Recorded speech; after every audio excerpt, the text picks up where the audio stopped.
السلام عليكم أصحابتي kusoo dhawaada English with Nadia maanta waxaan baranaynaa afartan waxyaabo ay kala yihiin iyo tusaalayaashood. Okay, marka hore this waxa weeye waa kan, this waxa weeye kuwan, that waxa weeyaan kaas, those waxa weeyaan kuwaas.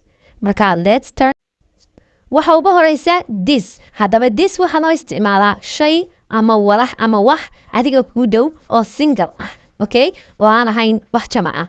waa wax kaliya oo adiga ku dhow ama qof ama shay. It's usually waxa loo isticmaalaa to show single object or person who is near to us or he is close to us. Waxa loo isticmaalaa wax adiga ku dhow. Waxa weeyaa kan. Okay, ama kan.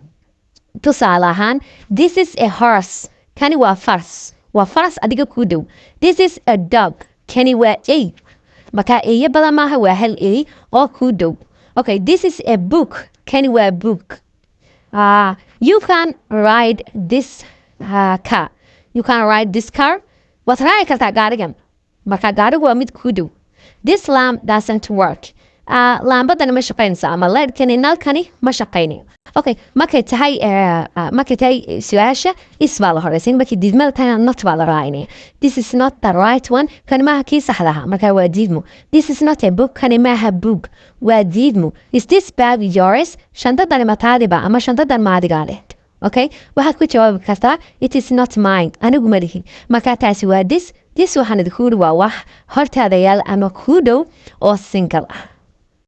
Waxaa ku xigta that. That waxaa loo isticmaalaa shayo ama qof kaasoo inaga fog oo single-na ah. Okay, waa wax keliya oo inaga fog. Okay, it's usually single thing or person which is far from us. Waa wax inaga fog. Tusaale ahaan, that airplane is very high. Diyaaraddaasi aad bay u fogsay. Marka waa hal diyaarad oo inaga fog.